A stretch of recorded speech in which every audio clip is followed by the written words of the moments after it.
Item ಯಾವುದೇ ಇರಲಿ try ಮಾಡಿ ಆಚಿ ಚಿಕನ್ ಮಸಾಲಾ. ಒಡಿಶಾದಲ್ಲಿ ನಡೆದ ರಾಜ್ಯಸಭಾ ಚುನಾವಣೆಯಲ್ಲಿ ಪಕ್ಷದ ನಿರ್ದೇಶನಗಳನ್ನು ಉಲ್ಲಂಘಿಸಿ ಅಡ್ಡ ಮತದಾನ ಮಾಡಿರುವುದು ಸೇರಿದಂತೆ ಪಕ್ಷ ವಿರೋಧಿ ಚಟುವಟಿಕೆಗಳಲ್ಲಿ ಭಾಗಿಯಾಗಿದ್ದಾರೆ ಎಂಬ ಆರೋಪದ ಮೇಲೆ ಬಿಜು ಜನತಾದಳ ತನ್ನ ಪಕ್ಷದ 6 ಶಾಸಕರನ್ನು ತಕ್ಷಣದಿಂದ ಜಾರಿಗೆ ಬರುವಂತೆ ಅಮಾನತುಗೊಳಿಸಿದೆ. ಬಿಜೆಡಿ ಅಧ್ಯಕ್ಷ ನವೀನ್ ಪಟ್ನಾಯಕ್ ಹೊರಡಿಸಿದ ಅಧಿಕೃತ ಆದೇಶದಲ್ಲಿ ಈ ಅಮಾನತು ಕುರಿತು ಘೋಷಿಸಲಾಗಿದೆ. ಶಾಸಕರು ಅಡ್ಡ ಮತದಾನದಲ್ಲಿ ತೊಡಗಿದ್ದಾರೆ ಎಂದು ಪತ್ತೆಯಾದ ನಂತರ ಅವರನ್ನು ಅಮಾನತುಗೊಳಿಸಲಾಗಿದೆ. ಕೇಂದ್ರ ಗೃಹ ಸಚಿವಾಲಯವು ಡಿಜಿಟಲ್ ಅರೆಸ್ಟ್ ವಂಚನೆ ನಿಯಂತ್ರಿಸಲು ವಾಟ್ಸ್ಆಪ್ಗೆ ಮಹತ್ವದ ನಿರ್ದೇಶನ ನೀಡಿದೆ. ವಂಚಕರ ಮೊಬೈಲ್ ಡಿವೈಸ್ ಐಡಿಗಳನ್ನು ಶಾಶ್ವತವಾಗಿ ನಿರ್ಬಂಧಿಸುವುದು ಮತ್ತು ಅಕೌಂಟ್ಗಳನ್ನು ಸಿಮ್ಗೆ ಲಿಂಕ್ ಮಾಡುವುದು ಮತ್ತು ಫೇಕ್ ಪ್ರೊಫೈಲ್ಗಳನ್ನು ಪತ್ತೆ ಹಚ್ಚಲು ಎಐ ಬಳಸುವಂತೆ ಸೂಚಿಸಿದೆ. 2024ರಲ್ಲಿ 1.23 ಲಕ್ಷ ಡಿಜಿಟಲ್ ಅರೆಸ್ಟ್ ಪ್ರಕರಣಗಳಲ್ಲಿ 1935 ಕೋಟಿ ನಷ್ಟವಾಗಿದೆ. ವಂಚನೆ ತಡೆಗಟ್ಟಲು ಈ ಕ್ರಮಗಳನ್ನು ಅತಿ ಮುಖ್ಯವಾಗಿವೆ ಎಂದಿದೆ. ಭಾರತದ ಆರ್ಥಿಕತೆ ಹಣದುಬ್ಬರದ ಬಗ್ಗೆ ತೀವ್ರ ಆತಂಕ ವ್ಯಕ್ತಪಡಿಸಿರುವ ಲೋಕಸಭೆಯ ವಿಪಕ್ಷ ನಾಯಕ ರಾಹುಲ್ ಗಾಂಧಿ ನರೇಂದ್ರ ಮೋದಿ ಸರ್ಕಾರಕ್ಕೆ ದಿಕ್ಕುದೆಸೆಯಿಲ್ಲ, ರಣನೀತಿಯೂ ಇಲ್ಲ ಎಂದು ಟೀಕೆ ಮಾಡಿದ್ದಾರೆ. ಡಾಲರ್ ವಿರುದ್ಧ ರೂಪಾಯಿ ದುರ್ಬಲಗೊಂಡು 100ರತ್ತ ಸಾಗ್ತಿದೆ. ಕೈಗಾರಿಕಾ ಇಂಧನ ಬೆಲೆಗಳು ತೀವ್ರವಾಗಿ ಏರಿಕೆಯಾಗ್ತಿವೆ. ಇವೆಲ್ಲವೂ ಹಣದುಬ್ಬರದ ಸ್ಪಷ್ಟ ಸಂಕೇತವಾಗಿದೆ ಎಂದು ರಾಹುಲ್ ಗಾಂಧಿ ಎಕ್ಸ್ನಲ್ಲಿ ಪೋಸ್ಟ್ ಮಾಡಿದ್ದಾರೆ. ಉತ್ತರ ಪ್ರದೇಶ ವಿಧಾನಸಭಾ ಚುನಾವಣೆ ಸಮೀಪಿಸುತ್ತಿರುವುದರಿಂದ ಯೋಗಿ ಆದಿತ್ಯನಾಥ್ ನೇತೃತ್ವದ ಸರ್ಕಾರದ ಸಚಿವರು ಮತ್ತು ಪಕ್ಷದ ಶಾಸಕರು ತಮ್ಮ ಕಾರ್ಯಶೈಲಿಯನ್ನು ಸುಧಾರಿಸಿಕೊಳ್ಳುವಂತೆ ಮತ್ತು ವಿವಾದಾತ್ಮಕ ಹೇಳಿಕೆಗಳನ್ನು ನೀಡದಂತೆ ಆರ್ಎಸ್ಎಸ್ ಸಲಹೆ ನೀಡಿದೆ. 2027ರ ವಿಧಾನಸಭಾ ಚುನಾವಣೆಗೆ ಮುನ್ನ ಪಕ್ಷದ ಕಾರ್ಯಕರ್ತರಲ್ಲಿ ಉಂಟಾಗಿರುವ ಅಸಮಾಧಾನವನ್ನು ಪರಿಹರಿಸುವತ್ತ ಆರ್ಎಸ್ಎಸ್ ಗಮನ ಹರಿಸಿದೆ. ಕಳೆದ 2 ತಿಂಗಳಲ್ಲಿ ಆರ್ಎಸ್ಎಸ್ ಮುಖ್ಯಸ್ಥ ಮೋಹನ್ ಭಾಗವತ್ ಉತ್ತರ ಪ್ರದೇಶ ಪ್ರವಾಸದ ಸಂದರ್ಭದಲ್ಲಿ ಪ್ರಾಂತ್ಯವಾರು ಸರಣಿ ಸಭೆಗಳನ್ನು ನಡೆಸಿದರು.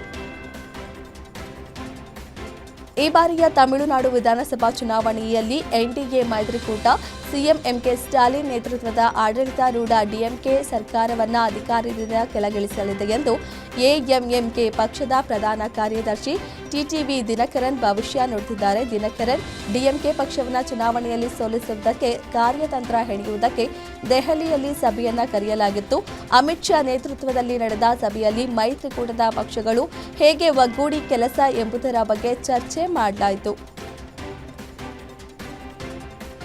ಕೇರಳದ ವಿಧಾನಸಭಾ ಚುನಾವಣೆಗೆ ಈಗಾಗಲೇ ದಿನಾಂಕ ಪ್ರಕಟವಾಗಿದೆ. ಚುನಾವಣೆಗೆ ಬಿಜೆಪಿಯಿಂದ 11 ಅಭ್ಯರ್ಥಿಗಳ 3ನೇ ಪಟ್ಟಿಯನ್ನು ಬಿಡುಗಡೆ ಮಾಡಿದೆ. ತಿರುವನಂತಪುರಂನಿಂದ ಕೆ ಜಯನ್ ಕಣಕ್ಕಿಳಿಯಲಿದ್ದಾರೆ. ಇದುವರೆಗೂ ಬಿಜೆಪಿ 97 ವಿಧಾನಸಭಾ ಕ್ಷೇತ್ರಗಳಿಗೆ ಚುನಾವಣಾ ಅಭ್ಯರ್ಥಿಗಳ ಹೆಸರುಗಳನ್ನು ಪ್ರಕಟಿಸಿದೆ. ಕೇರಳ ವಿಧಾನಸಭಾ ಚುನಾವಣೆಗಳು ಏಪ್ರಿಲ್ 9ರಂದು ನಡೆಯಲಿದೆ. ಮೇ 4ರಂದು ಮತ ಎಣಿಕೆ ನಡೆಯಲಿದೆ. ಕೇರಳದ ಎಲ್ಲ 140 ಕ್ಷೇತ್ರಗಳಿಗೂ ಒಂದೇ ಹಂತದಲ್ಲಿ ಚುನಾವಣೆ ನಡೆಯಲಿದೆ.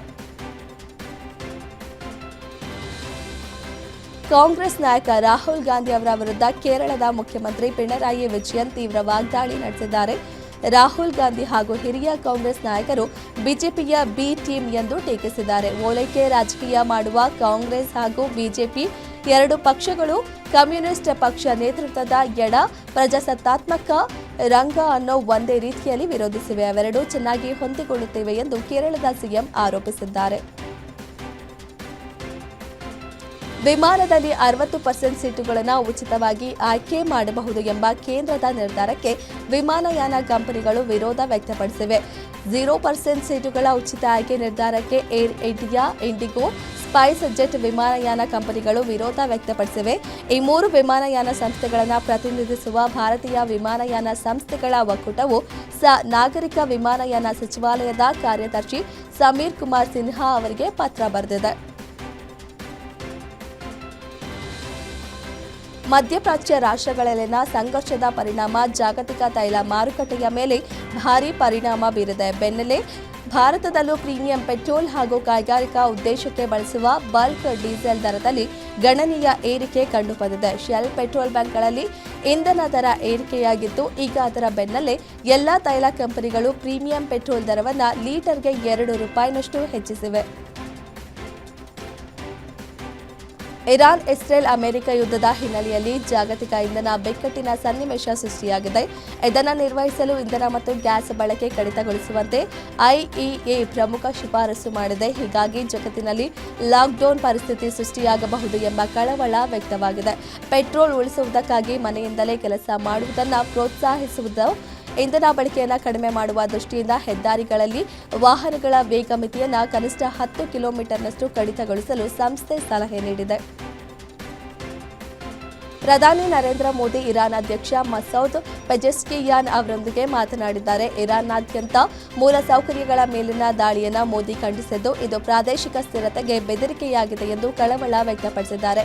ಎಕ್ಸ್ನಲ್ಲಿ ಈ ಬಗ್ಗೆ ಪೋಸ್ಟ್ ಮಾಡಿರುವ ಪ್ರಧಾನಿ ಮೋದಿ, ಇರಾನ್ ಅಧ್ಯಕ್ಷ ಡಾಕ್ಟರ್ ಮಸೌದ್ ಪೆಜೆಶ್ಕಿಯಾನ್ ಅವರೊಂದಿಗೆ ಮಾತನಾಡಿದೆ ಎಂದು ಬರೆದಿದ್ದಾರೆ. ಸಂಘರ್ಷದ ನಡುವೆಯೂ ಪಶ್ಚಿಮ ಏಷ್ಯಾದಲ್ಲಿ ಶಾಂತಿ ಮತ್ತು ಸ್ಥಿರತೆಗಾಗಿ ಮೋದಿ ಕರೆ ನೀಡಿದ್ದಾರೆ.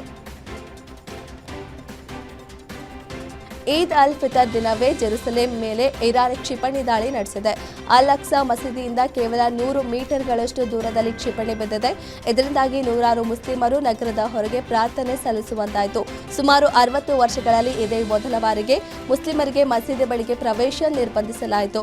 ನಾಗರಿಕ ಸ್ಥಳವಾಗಲಿ ಅಥವಾ ಪ್ರಾರ್ಥನಾ ಮಂದಿರಗಳಲ್ಲಿರುವ ಪವಿತ್ರ ತಾಣವಾಗಲಿ ಒಟ್ಟಾರೆ ಇಸ್ರೇಲ್ ರಾಷ್ಟ್ರವನ್ನು ನಾಶಪಡಿಸಬೇಕು ಎಂಬ ಇರಾನ್ ಆಡಳಿತದ ಉದ್ದೇಶಕ್ಕೆ ಈ ದಾಳಿಗೆ ಸಾಕ್ಷಿಯಾಗಿದೆ. ಅಮೆರಿಕ ಹಾಗೂ ಇಸ್ರೇಲ್ ಜಂಟಿಯಾಗಿ ಇರಾನ್ ಮೇಲೆ ನಡೆಸುತ್ತಿರುವ ಭೀಕರ ವೈಮಾನಿಕ ದಾಳಿ 3ನೇ ವಾರಕ್ಕೆ ಕಾಲಿಟ್ಟಿದ್ದು, ನಿನ್ನೆ ಇರಾನ್ನ ನಜಾನ್ ಪರಮಾಣು ಸ್ಥಾವರದ ಮೇಲೆ ದಾಳಿ ನಡೆಸಲಾಗಿದೆ ಎಂದು ಇರಾನ್ ಸ್ಟೇಟ್ ಮೀಡಿಯಾ ತಸ್ನಿಮ್ ಸುದ್ದಿ ಸಂಸ್ಥೆ ವರದಿ ಮಾಡಿದೆ. ನಜಾನ್ನಲ್ಲಿರುವ ಇರಾನ್ನ ಪ್ರಮುಖ ಯುರೇನಿಯಂ ಪುಷ್ಟೀಕರಣ ಸ್ಥಾವರದ ಮೇಲೆ ಅಮೆರಿಕ ಮತ್ತು ಇಸ್ರೇಲ್ ದಾಳಿ ನಡೆಸಿವೆ. ಹಾರ್ಮೋಜ್ ಜಲಸಂಧಿಯ ಮೂಲಕ ಸುರಕ್ಷಿತ ಸಾಗಣೆಯನ್ನ ಖಚಿತಪಡಿಸುವ ಪ್ರಯತ್ನಗಳಿಗೆ 70ಕ್ಕೂ ಹೆಚ್ಚು ದೇಶಗಳು ಬೆಂಬಲ ನೀಡುವುದಾಗಿ ಪ್ರತಿಜ್ಞೆ ಮಾಡಿವೆ.